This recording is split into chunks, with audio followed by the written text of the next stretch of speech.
시작하겠습니다. 자, 이제 무슨공학 올해 기출문제, 국가직 기출문제 한번 풀어보도록 하겠습니다. 무슨공학 국가직 기출문제는 역시 내용 자체는 힘든 건 별로 없었는데, 그죠? 용어가 좀 익숙하지 않는 용어들이 몇 개 있어가지고, 좀 시험 볼 때는, 이건 좀 모르는데 라고 하는 문제가 있었을 것 같기도 해요. 근데, 전체적으로 푸는 건 크게 문제 없었던, 그런 형태 같습니다. 자, 같이 한번 풀어보겠습니다. 1번입니다. 평균 전력이 PM인 메시지 신호 MT를 반송파 억압 양측파대인 더블 사이드 밴드 SC 방식으로서 변조 신호 ST가 AC의 MT, 자, 사실은 이거죠, 그죠? MT 곱하기 MT가 이거고, 이 AC의 코사인 오메가 CT. 더블 사이드 밴드 SC가 했습니다. 그래서 MT 곱하기 AC의 코사인 오메가 CT. 이렇게 돼 있다. 이때 이 전력의 평균 전력은 얼마냐라고 그렇게 이야기를 했습니다. 그래서 이 평균 전력은 얼만데라고 했을 때, 이 문제는요, 사실 문제를 딱 봤을 때 객관식은 익숙하지 않는 폼이었습니다. 익숙하지 않는 폼이어가지고 사실 불편했을 수도 있을 것 같습니다.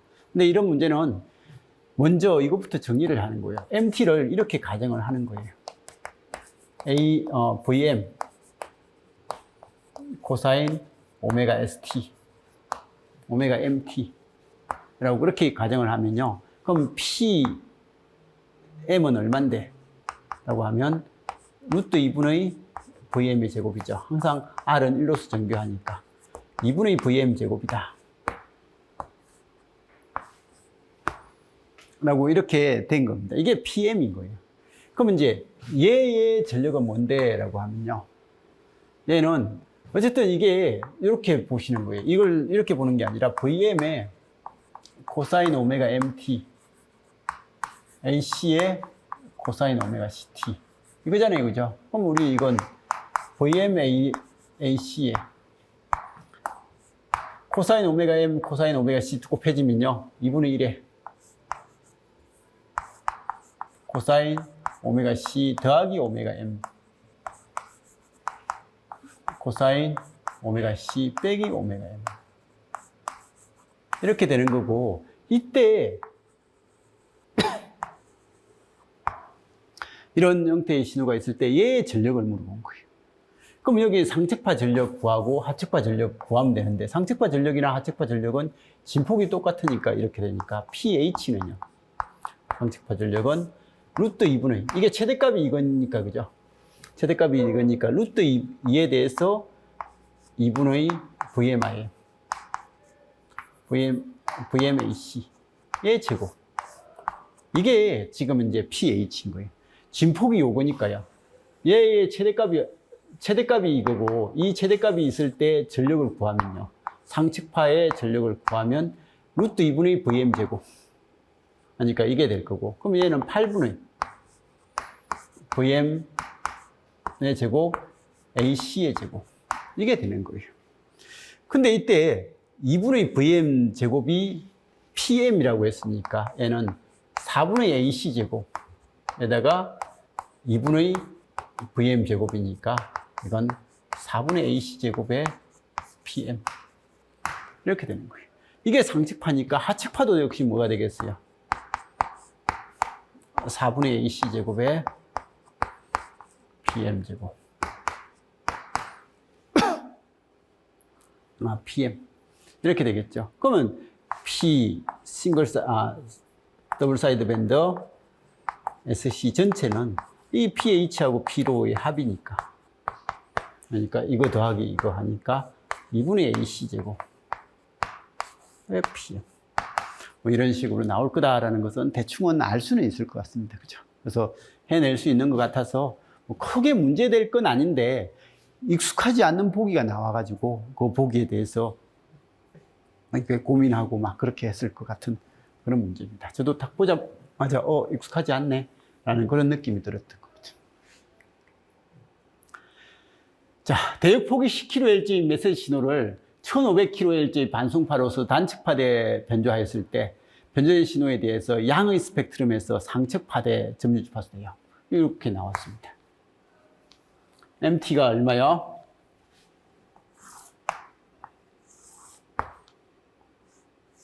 (10km요) 그 다음에 FC가 얼마요?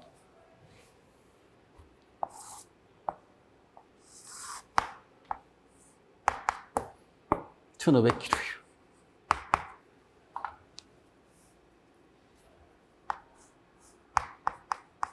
보면 변조된 파는요, 더블 사이드 밴드 SC니까 반송파는 사라지고, 그죠? 사라지고, 상측파하고 하측파만 나올 거예요.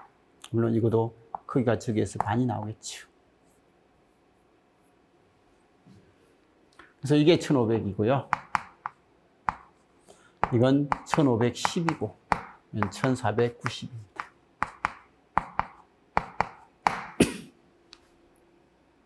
그래서 이렇게 됐다.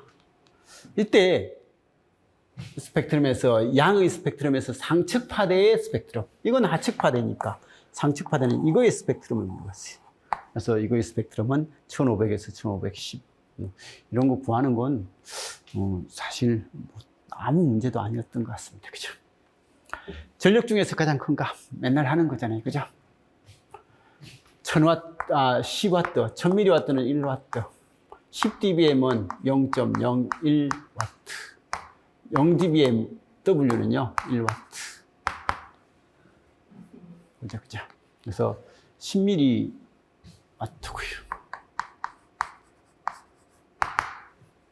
가장 큰 값 얼마요? 그냥 10W. 다음 주파수 대역에서 파장이 가장 짧은 거, 주파수가 가장 큰 것, 로우 프리퀀시, 베리 로우 프리퀀시, 로우 프리퀀시, 미디엄 프리퀀시, 하이 프리퀀시, 베리 하이 프리퀀시, 울트라 하이 프리퀀시, 슈퍼 하이 프리퀀시, 엑스트라 하이 프리퀀시. 나는 주파수 대별 분류, 그죠? 그러면 주파수가 가장 높은 것은 파장이 가장 짧은 거니까 여기서 주파수 가장 높은데 여기 뭔데? 라고 하면 이거다. 문제 너무 간단하게 줬습니다. 그죠? 그래도 이런 문제가 간간히 나옵니다. 간간히 나오니까 알아서 봐주시고요. FM 변조에 대한 설명이다. 옳지 않는 것은 변조된 신호의 평균 전력은 FM은 변조된 신호의 진폭이 안 바뀐다. 진폭이 변화가 없으니까 평균 전력은 일정하다. 북조기에서 PLL을 사용할 수 있다. 요즘 FM 변조도 PLL을 쓰고 북조도 PLL 건파를 쓴다고 했습니다. 변조된 신호의 진폭은 메시지 신호의 적분에 비례한다. 자, FM 변조하면 1번 직접 FM보다는 간접 FM이라는 단어를 더 많이 씁니다. 그래서 신호 MT를 FM 변조하면요, FM파가 나온다. 신호 MT를 한번 적분해가지고 PM 변조를 하면 FM파가 만들어진다. 그래서 이렇게 되고, 그럼 변조된 신호의 진폭은 메시지 신호의 적분에 비례한다라고 했는데, 메시지 신호의 적분에 비례한 것은 이건 뭐예요? FM은 VFMT는 VCM의 코사인 2파이 FCT 플러스 인테그랄 MT의 DT의 비례상수기. 이렇게 되는 게 FM, 즉 간접 FM 형식의 2번 수식을 쓰면 이거거든요. 그러면 이건 요거 순시 위상입니다. 순시 위상은 이게 PM 변조를 하니까 위상은 메시지 신호의 적분에 비례한다. 메시지 신호를 적분한 것에 비례한다. 라고 그렇게 이야기했죠. 그래서 변조된 신호의 진폭이 아니라, 진폭은 일정하고 위상은 메시지 신호의 적분에 비례한다. 최대 주파수 편의가 증가할수록 카슨 법칙에 의해서 구한 변조 신호의 유효 대역폭도 증가한다. BW는 EFM 플러스 E델타 F 또는 EFM의 1 플러스 MFM. 델타 F가 증가, 최대 주파수 편의가 증가하면 대역폭, 이호 대역폭이 증가한다. 뭐 당연한 말이죠. 그죠? 그래서 이 문제도 틀릴 것 같진 않았고요. 그래서 이 문제 1, 2, 3, 4번 중에서는 뭐 1번이 좀 고민을 해야 될 문제이지 뭐 틀릴 문제는 아니지만 어쨌든 고민을 해야 될 문제였고 나머지는 뭐 크게 상관이 없었던 것 같습니다. 1, 2, 3, 4, 5번 중에서. 자, 평균이 0이고요.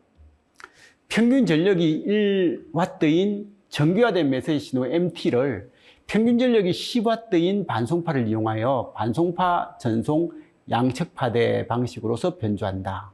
이 변조된 신호 ST가 AC의 1 플러스 A의 MT 코사인 2파이 FCT의 평균 전력이 125W라고 했을 때 이때 변조지수 A. 사실 이 문제는 비례상수 A지 변조지수 A는 아닌 것 같아요. 그래서 이 단어가 좀 틀렸던 단어입니다. 이 단어가 없었으면 좋았을 것 같아요. 그냥 A 값이 얼마냐? 라고 물어봤으면 크게 문제가 없었던 것 같아요. 근데 A 값을 물어봤기 때문에 이 문제가 좀, 변조지수라는 단어가 있기 때문에 약간은 불편했어요. 자, 어쨌든 PM이 얼마라고요? 신호파의 전력이 1입니다. 자, 이것 때문에 VM은 얼마예요? 루트 2분의 VM의 제곱이잖아요. VM은 2구나. 루트 2구나.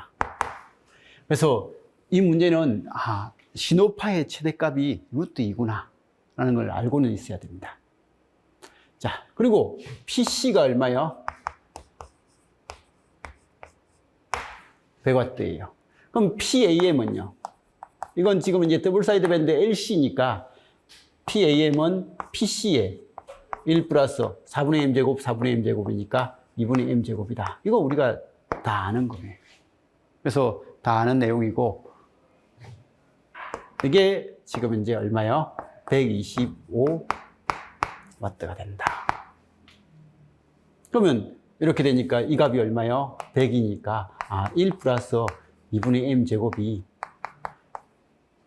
1.25가 되고, 그러면 이거 넘기면 2분의 M제곱은 얼마가 된다고요? 0.25가 되고, M제곱은 0.5가 된다. M제곱이 0.5니까 M은 얼마요? 루트 2분의 1. 0.7 정도 되죠. 그죠? 그래서 지금 이제 이렇게 된다라는 것 정도는 알 겁니다.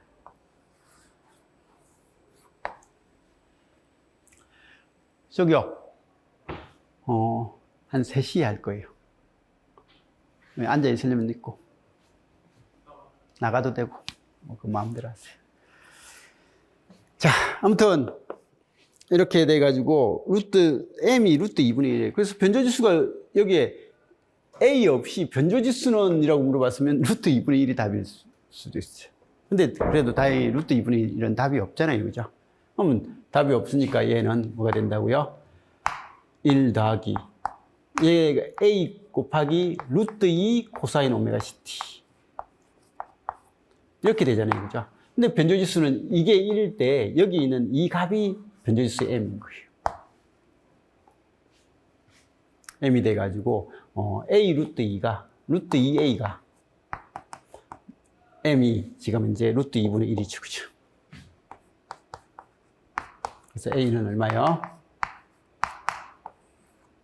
그래서 지금은 A가 2분의 1이라는 걸 물어본 건데, 사실 변조지수 A라고 해가지고 얘는 이게 변조지수 A라고 쓸 때는 M의 진폭이 1일 때는 이걸 변조지수라고 이야기를 할 수도 있는데, M의 진폭이 지금은 1이 아니기 때문에 이 변조지수라고 하기가 좀 불편해요. 그냥 A 값은이라고 그렇게 물어봐야 정상인 것 같습니다. 그래서 아무튼 변조지수가 M입니다. A 값은 루트 2분의 1이 맞아요. 루트 2분의 1이 맞고, 여기는 A 값이 이 개수값을 물어봤으니까 개수값은 2분의 1이다. 그래서 1번하고 6번이 문제를 낸 사람이 그냥 조금 평상시하고 내는 패턴을 약간 다르게 해서 낸 것 같아요. 그래서 남겨갖고 나머지 문제들은 용어가 좀 익숙하지 않은 용어지 그건 크게 문제는 없었던 것 같습니다. 아날로그 신호를 평탄 표본화한 PAM 신호의 스펙트럼 변형을 보상하기 위해서 우리가 이걸 떠나서 이 신호의 스펙트럼 변형을 보상하기 위해 사용하는 회로 등하기다. 이거 맨날 하는 거죠, 그죠? 여기는 그냥 읽고 5초 문제입니다, 그죠? 각변조된 신호 ST가 이거일 때 최대 주파수 편인원이라고 되어 있습니다. 그러면 우리는 이거요. 이건 2번 아니면 4번 수식이죠, 그죠? 각변전 AM 아니면 PM, FM 아니면 PM입니까? 그래서 저기에 있는 거 우리는 세타 IT가 코사인 2파이 FCT 플러스 베타의 사인 2파이 FMT. 그러면 오메가 IT는 미분하면 된다고 했죠, 그죠? 이게 2파이 FC. 이거 미분하면 2파이 FM 베타의 코사인 2파이 FMT. 얘를 미분하면 되고요. 그 다음에 FIT는요. 순시 주파수는 2파이 나누면 된다고 했어요. 그러면 FC 더하기 FM의 베타의 코사인 2파이 FMT 라고 해서 이건 F고 이건 델타 F라고 했죠. 그래서 델타 F가 그냥 베타의 FM. 이건 맨날 했던 패턴이니까 크게 문제는 없었을 것 같고, 그죠? 자, 페이딩에 대한 설명이다. 옳지 않는 거. 주파수 선택적 페이딩 환경에서는 주파수 성분 간의 페이딩 특성이 달라질 수 있다.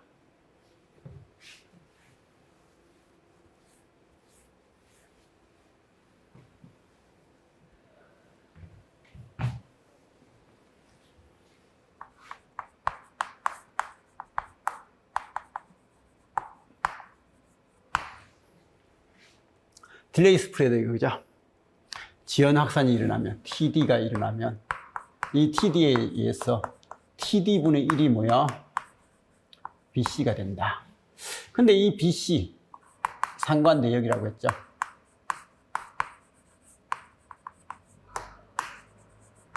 북인데, 이 BC가 신호대역인 BS보다 크면 주파수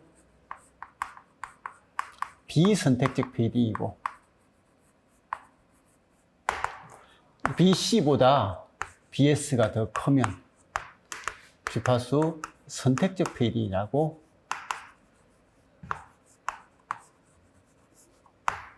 했습니다.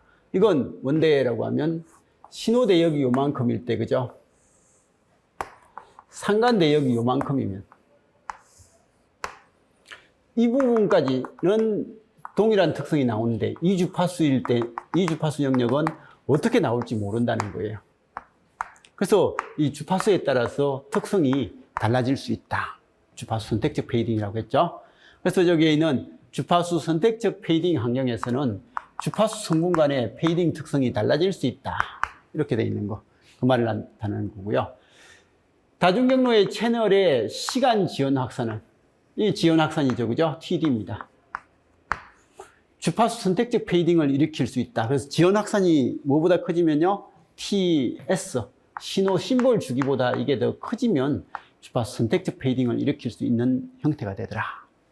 그래서 이게 TD가 TS보다 작으면 이건 주파수 비선택적 페이딩이고 TD가 TS보다 크면 주파수 선택적 페이딩이다. 근데 이거 말고 도플러 스프레드,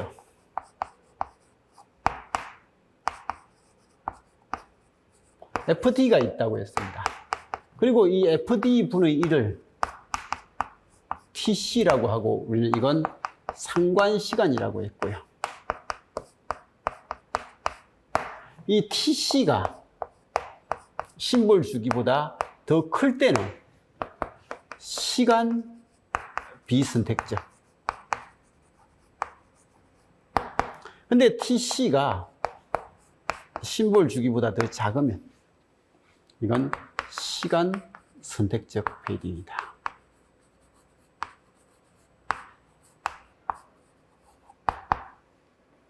그래서 이런 형식이 일어난다고 했습니다. 그래서 도플러 확산으로 인해서 수신 신호 간의 시간 지연, 도플러 확산하고는 시간 지연 확산이 아니라 상관 시간이죠, 그죠? 수신의 상관 시간을 나타내는 거지 TD를 나타내는 게 아니에요. 그래서 상관 시간을 나타낼 수 있고, 이 도플러 확산으로 인해서 시간 선택적 페이딩이 발생될 수가 있죠, 그죠? 그래서 이렇게 된다라고 했던 이 내용들은 뭐 크게 문제될 만한 내용은 아닙니다, 그죠?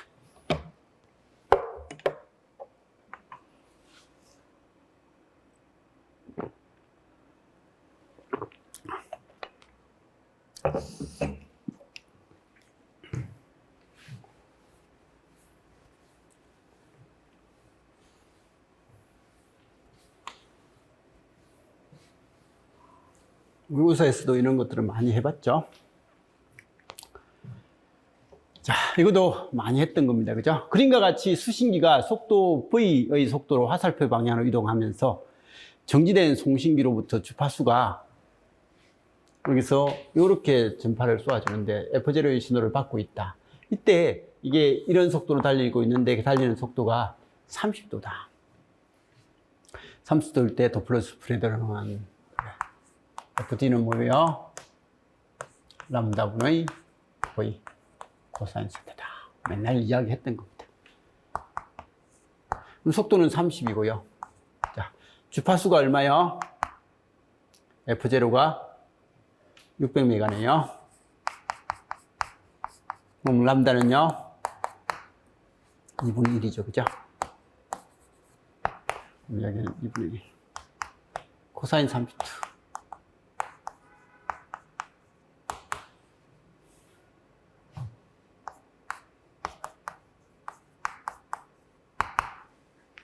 답은 30루트 3입니다.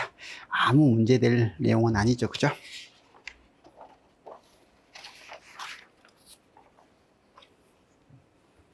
편안하게 풀었을 것 같은 문제입니다.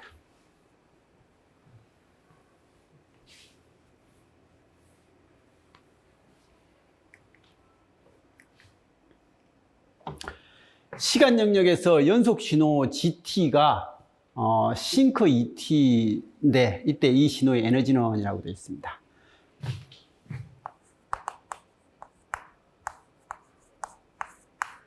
자, A 싱크 타워분의 T를 하면 그림은 이렇게 됩니다.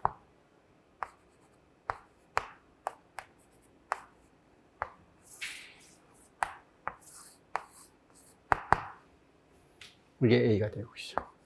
그럼 여기는 싱크 2분의 1분의 T 하니까 얘가 2분의 1이 되죠, 그죠? 이런 형태의 그림이 그리는데 이 신호의 에너지를 물어봤습니다. 이건 못 구해요. 이 제곱을 해가지고 적분을 해야 되는데 이거 어떻게 구해요, 그죠? 근데 우리는 맨날 이야기했습니다. 이 문제는 기출문제죠. 싱크 ET를 퓨리에 변환한다고 했죠. 그래서 이건 2분의 1의 렉탱귤러 2분의 F. 그래서 주파수 영역에서 이렇게 되고, 그러면 얘는 어떻게 된다고요? 렉탱귤러 신호에서 A 렉탱귤러 타워분의 FT라고 만일에 이렇게 시간 함수를 적혔으면 이게 T일 때 이 타우가 펄스 폭이라고 했어요. 이까지가 타우고요. 여기는 A가 된다고 했죠.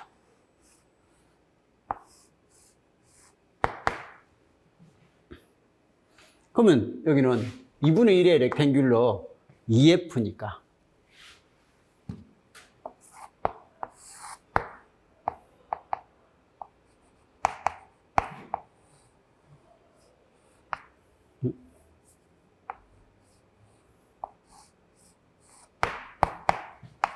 그럼 펄스 폭이 2가 되고요.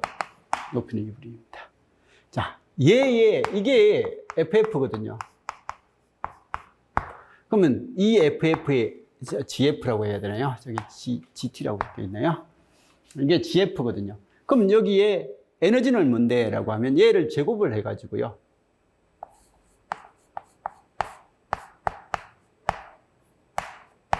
제곱을 하면 2분의 1의 제곱은 4분의 1이네, 그죠? 근데 이런 모양이 될 거고 얘의 적분한 값, 얘의 면적을 물어본 거예요. 그래서 밑변은 2고 높이는 4분의 1이니까 이 면적은 얼마요? 2분의 1이다. 그래서 답은 0.5다. 이건 기출에서도 이런 형태가 있었던 겁니다. 그래서 기출 문제 분석만 잘 됐으면. 근데 전자기출인가요, 이게? 정확하게 어디 기출인지는 모르겠네요. 통신 쪽인지 전자 쪽인지 모르겠습니다. 그래서 우리 수업하면서 몇 번 해봤던 내용입니다.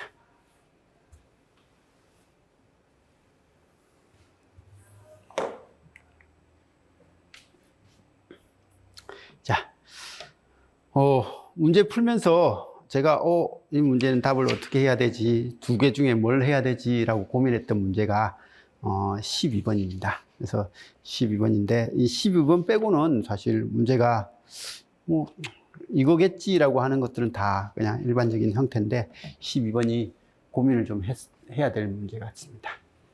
비동기 BFSK 시스템에서 비트 전송률이 800bps일 경우에 두 반송파가 서로 직교하기 위해서 필요한 최소 주파수 간격은? 자, 이건 암기합시다. 자, 이게 책을 찾아봤는데 분명히 이건 동기식입니다. 동기식이라고는 명시가 완벽하게 돼 있는데 얘는 비동기식이란 명시는 완벽하게 안 돼 있더라고요. 안 돼 있는데 어쨌든 이건 맞습니다. 동기식일 때는요, FSK에서 두 주파수의 간격이 델타 F의 그 F1하고 F2의 간격이 TB분의 N이 될 때, 이게 이제 주파수가 2진이니까 N이 2가 되겠죠. 그죠? 그래서 주파수 두 개의 간격이니까 N 2가 되는데, 어쨌든 TB분의 N이 되는 이런 형태로 되는 것은 뭐야? 이 간격이 되도록 선정한다면 위상차와 관계없이 두 신호가 항상 직교하여 상관계수가 0이 보장된다. 근데 비동기식에서는 두 신호의 주파수 차이가 2TB분의 N이 될 때 이걸 만족하면 두 신호는 직교하여 상관계수가 0이 된다 라고 이렇게 나오더라고요. 그래서 이렇게 나와가지고 만일에 이 문제가 동기식이라면요, 이건 BPS가 8이니까 800bps니까요, RB가 800이니까 TB는요 800분의 1이잖아요. 그럼 이건 800분의 1분의 2가 되는 거예요. 그래서 이건 400이 아니라 1600이네요. 1600이 되고요. 그 다음에 만일에 비동기식이라면 2TB니까 800분의 2분의 2가 돼서 이렇게 800이 되는 거예요. 1600이 되고. 그래서 이런 형식이 되더라라는 이런 형태가 됩니다. 그래서 이진 형태가 될 때 뭐 나오는 간격이 이런 형태가 되더라라는 것은 그냥 알아서 봐주시기 바랍니다. 그래서 동기식이고 비동기식일 때는 이렇게 되더라. 그래서 지금은 비동기식이다 보니까 아래쪽의 관계인 이 800을 답으로 했던 겁니다. 그래서 800을 했다라는 정도는 좀 봐주시고요. 그래서 요런 게 있다라는 거 우리가 수업 시간에 그게 한번 거기 디지털 변조하면서 문제풀이 하면서 한번 언급하고 넘어갔던 그런 내용 같습니다. 그죠? 그래서 좀 언급하고 넘어갔는데 어쨌든 이런 게 있다라는 거 정도는 보고요. 동기식일 때는 이 공식을 쓰고 비동기식일 때는 이렇게 사용하더라 하는 거 정도 보면 좋을 것 같습니다. 이건 그냥 외워두세요. 외워서 사용을 하도록 합시다. 앞으로. 펄스 레이더 시스템에서 평균 송신 전력이 200W이고요. 펄스 폭이 0.1 마이크로세컨이면 펄스 반복 주파수가 2kHz일 때 첨두 송신 전력은 얼마인가? 자, 이건요, 우리가 가끔 수업 시간에 했습니다. T분의 타워요. 주기분의 펄스 폭은 Pmax에 대해서 P에버리지다. 이게 듀티, 둘 다 듀티죠, 그죠? 듀티는 한 주기에 대해서 펄스가 하이를 유지하는 시간. 인 듀티는 최대 전력에 대한 평균 전력에 비하고 같더라라는 이런 공식이 있다고 했습니다. 그래서 이런 공식이 있다고 했으니까 지금은 펄스 폭이 0.1이고요. 그리고 펄스의 반복 주파수가 2kHz니까 주기는 0.5ms입니다. 그래서 얘는 0.1 마이크로세크에 대해서 0.5ms니까 500 마이크로세크의 비는 마이크로는 없어지니까 5000분의 1이에요. 5000분의 1인데 이게 뭐하고 같다고요? Pmax에 대해서 Paverage하고 같아야 된다. 200을 킬로로 고치면 0.2kg죠, 그죠? 0.2kg분의 P입니다. 그래서 첨두 송신 전력은 얼마냐라는 이런 내용입니다. 그럼 여기도 킬로로 하면 되는데 이게 1에 대해서 5000이니까 0.2에 대해서는 얼마냐. 이렇게 되니까 얼마가 돼요? 1000이 되나요? 이거 5배 하고 이거 5배 한 게 5000이니까 여기 1000이 되면요. 이거 넘기고 이거 넘기면 되잖아요. 그죠? 그래서 이렇게 되면 PM은 1000kg가 된다. 요 관계가 펄스 거기 형태에서 그죠? 펄스 신호를 전송하는 데 있어서 우리 다른 문제도 있고 이렇게 정리를 하는 문제입니다. 기본적으로 존재하는 문제니까 알아서 좀 봐주시고요.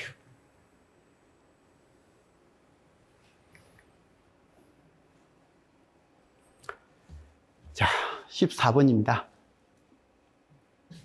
수동형 무선 항법 시스템에서 편도 전파 시간 측정 오차가 2 마이크로세크다. 전파 시간의 측정 오차가 2 마이크로세크예요.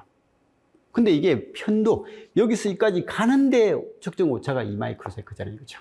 그래서 편도에 대한 전파 시간 측정 오차가 2 마이크로세크일 때 거리 불확실성. 오차가 2 마이크로세크면 2 마이크로세크에 해당되는 거리는 얼만데? 라고 하면 항상 레이더에서 1초는 30만 킬로. 빛이 날아가는 1초 동안 날아가는 거죠. 1ms는요 300km, 1 마이크로세컨은 300m 라는 건 알고 있잖아요. 그죠? 2 마이크로의 오차가 생겼다는 말은 거리 오차가 2 마이크로세컨이니까 거리에 대한 시간 오차가 2 마이크로세컨이니까 거리를 따지면 얘는 600m가 오차가 될 거다. 뭐 이런 거고. 이건 2분의 1 안 하나요? 라고 하는데 갔다 오는데 시간 오차가 2 마이크로세컨이라고 하면 이건 당연히 갔다 오는데 600이니까 거리는 300이겠죠. 근데 얘는 편도니까 한쪽으로 가는데 2 마이크로세컨의 거리 시간 오차가 적정 오차가 생겼으니까 거리 오차는 600이 답이 되겠죠. 그죠? 이게 이 단어가 무슨 말인지 알잖아요. 그죠? 그래서 갔다 오는 건지 한쪽으로 가는 건지에 대해서는 우리는 충분히 알 수 있으니까 답을 내는 데는 지장이 없었을 것 같아요.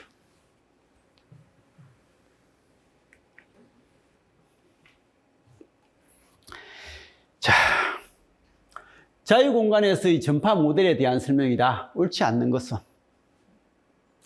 송수신기가 장애물이 없는 LOS, 라인 오브 사이트가 있다고 가정하여 수신 신호의 세기를 예측하기 위해서 사용된다. 그래서 이 전파 모델에 대한 설명이다. 옳지 않는 거. 장애물이 없는 라인 오브 사이트, 없는 관계에서 우리가 하는 것이 LT, 람다분의 4파이 D의 전체제곱. 이 LT는 항상 나오는 거고, 그죠? 그래서 신호 예측을 하는 데 있어서 사용한다라는 것 정도는 봐주시고요. 송수신기 간의 거리가 기준 거리의 2배가 된다. 거리가 2배가 되면요. 2배의 제곱이니까 자유공간의 전파 손실은 4배가 되죠. 그죠? 4배가 되고, 이 4배를 데시벨로 표현하면, 2배가 되면 수신 전력은 기준 거리에 대해서 감소가 이게 4배가 데시벨로 표시하면 10로그잖아요. 그렇죠? 10로그 4가 되니까 이거 6dB가 되는 거예요. 6dB가 된다. 반송파의 주파수가 높으면 높을수록 송신 안테나 사이의 경로 손실. 이게 람다는 F람다는 속도 V인데 C니까 람다는 F분의 C다. 그래서 이건 C분의 4파이 DF의 제곱이다. 이것도 역시 맨날 쓸 거고 주파수가 높으면 높을수록 경로 손실은 커진다. 맞는 거고, 그죠? 전체 경로 손실은 반송파의 파장의 제곱에 반비례하죠. 그죠? 반비례한다. 제일 쉬웠던 문제 중에 하나죠. 그죠? 그래서 이런 것들은 그냥, 이 전파 손실은요, 장애물이 있고 없고, 장애물이 없는 상태에서 그냥 전파가 날아가는 데에서의 손실량을 나타내는 거. 우리가 위성하고 할 때 이걸 제일 많이 쓰잖아요. 그죠? 위성하고는 특별한 장애물이 없는 환경에서 사용하는 것들이죠. 다음, 인공위성들이 지구로부터 전파를 수신할 때 전파 지연 시간이 큰 것부터 순서대로 바르게 나열한 것은 뭐냐? 지연 시간이 큰 건 거리가 먼 거. 지연 시간이 가장 큰 건 당연히 정지궤도. 그다음 그보다 짧은 중궤도. 그다음에 제일 작은 저궤도. 그래서 지연 시간이 큰 것부터니까 그냥 가능하다. 문제 아주 단순한 형태입니다. 그죠?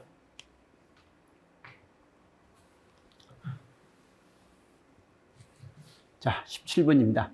디지털 통신에 대한 설명이다. 옳은 것은 비트 주기하고 심볼 주기가 같을 수는, 주기의 값은 같을 수가 없다가 아니라 이진일 때는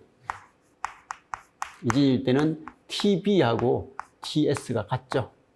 사진일 때는 TB보다 TS는 2TB. 한 심볼에 2비트가 들어가는 거니까 TS는 2TB가 되고요. 8진일 때는 TB에 대해서 TS는 3TB. 16진일 때는 4TB. 그죠? 같을 수 없다가 아니라 같다. 같을 수 있다. 이때는 2진일 때는 같을 수 있다. 표면화된 신호의 스펙트럼의 중첩 현상. 이 샘플링을 할 때 스펙트럼 겹침 현상을 우리는 뭐라고 부른다고요? 엘리엇이다. 데이터를 압축하기 위한 거야. 그래서 우리 압축 부호, 압축이라는 사연을 쓸 때는 채널 코딩이 아니라 이건 소스 코딩, 그죠? 채널 코딩은 뭐야? 오류지요. 오류에 대한 내성을 키우기 위해서 추가하는 과정. 이게 채널 코딩이었습니다. 수신 신호대 잡음비가 커지면 비트 오율이 증가한다. SNR이 좋아지는데 비트 오율이 증가하는 건 아니잖아요. 그죠? SNB가 나빠지면 비트 오율이 증가하겠죠. 그래서 이건 그냥 도덕 문제입니다. 답은 2번이고요.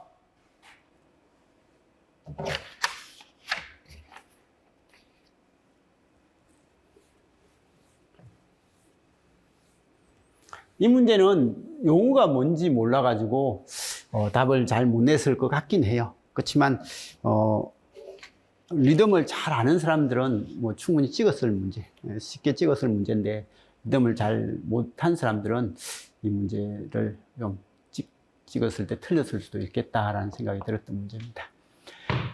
다중경로 페이딩에 의한 무선 채널의 전력 지연 프로파일이 다음 그림과 같다. 그래서 우리는 여기에 송신기가 있고, 그죠?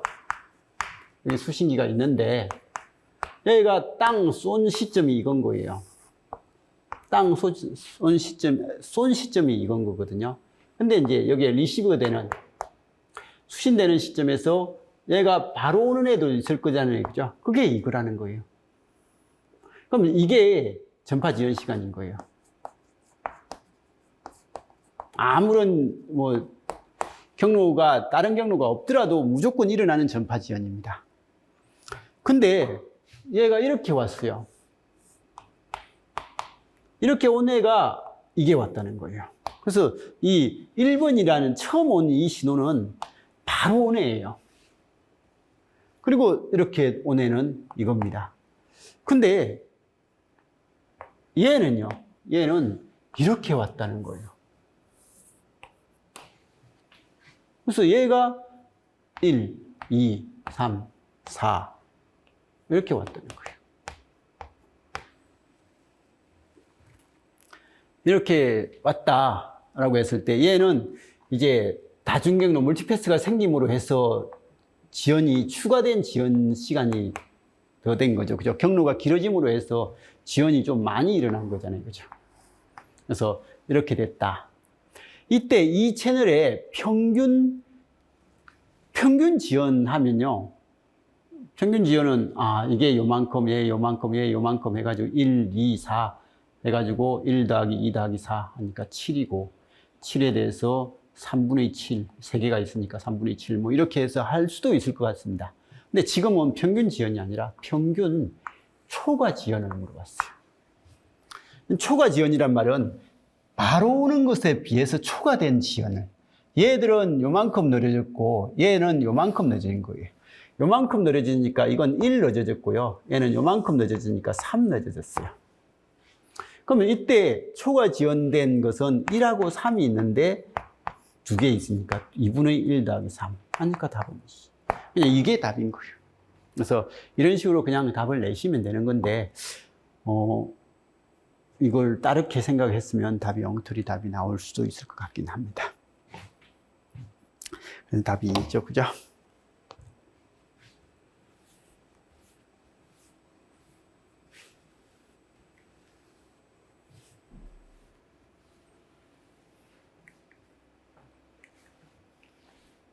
자, 총 주파수 대역폭이 30메가인 FDD 방식의 그 셀룰러 시스템이 송수신을 위해서 채널당 25kg의 2개의 대역을 사용을 하고 있다. 클러스터당 4개의 셀이 사용될 때 셀당 가용 채널 수.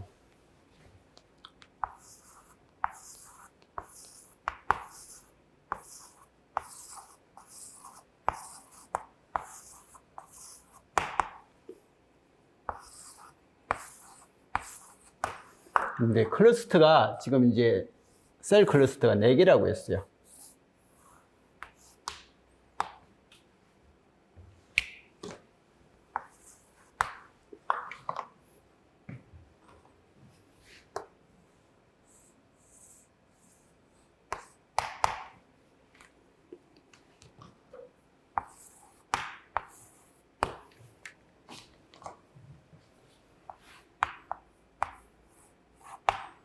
이렇게 1, 2, 3, 4, 1, 2, 3, 4, 1, 2, 3, 4. 그래서 클러스터가 이게 한 덩어리에 4개가 있습니다. 그럼 여기에 쓸 수 있는 여기에 쓸 수 있는 전체 대역은 30메가예요.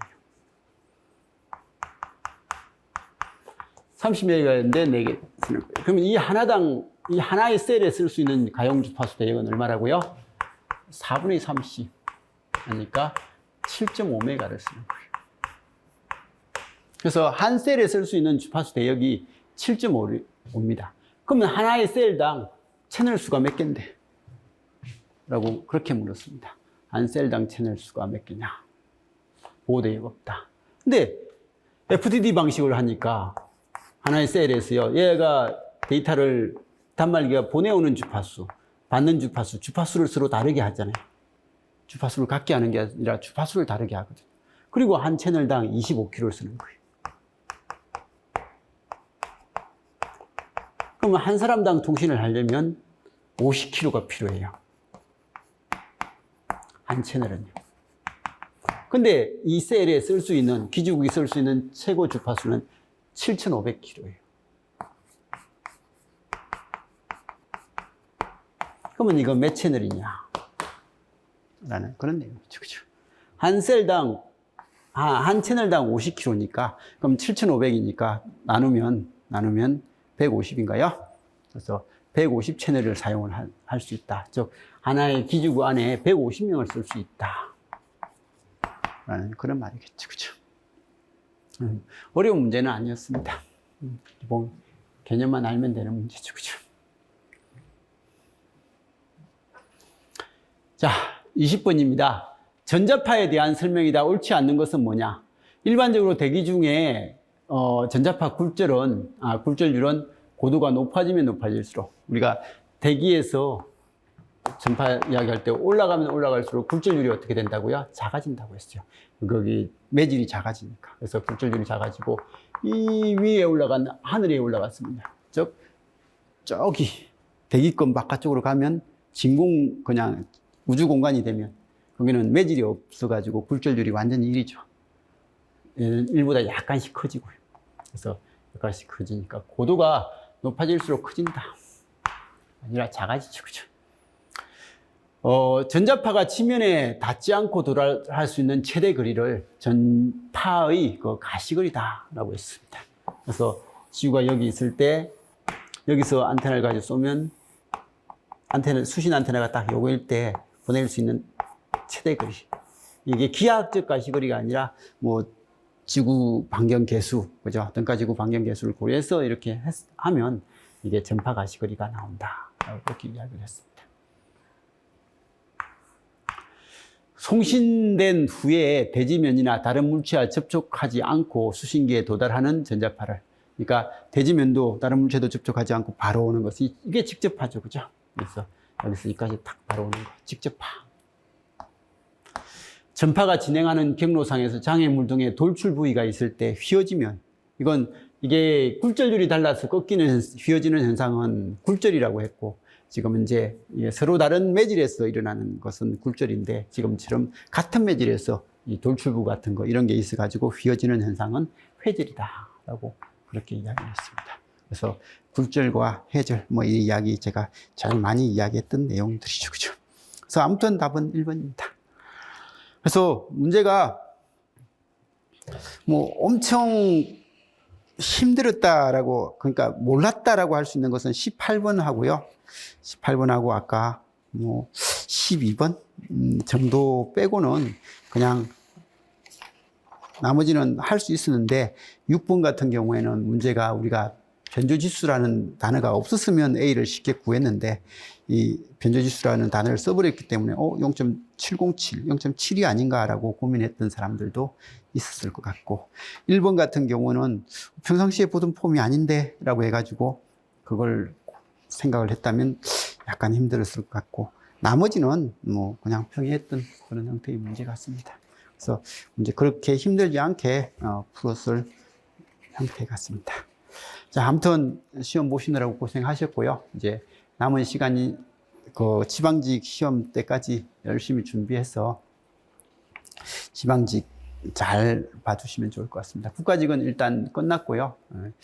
끝난 시험은 일단 어쩔 수 없잖아요. 그죠? 지금 결과는 이제 결정되어 있는 거니까 우리가 고민한다고 해서 뭐 바꿀 수 있는 내용은 전혀 없는 것 같습니다. 그냥 지방직 열심히 해서 지방직 하도록 하고, 그리고 또 공무원 준비하시는 분은 공무원 때까지 열심히 참 해보도록 합시다. 자, 그리고 공무원 수업은 거기 특별한 건 아닌데, 거기 이번에 통신에 대한 전범위 요약 정리를 한번 진행을 할 건데, 예전에 했던 거에서 약간 더 추가했으면 싶은 부분을 약간 추가해가지고 채워서 지금 할 예정입니다. 그래서 그렇게 할 예정이니까 한번 시간 되시면 거기 다 공부하신 거라도 전범위 수업에 대한 것은 한번 듣고 가주시면 더 좋을 것 같긴 합니다. 자, 아무튼 열심히 해서 올해 좋은 결과 얻도록 합시다. 이상입니다.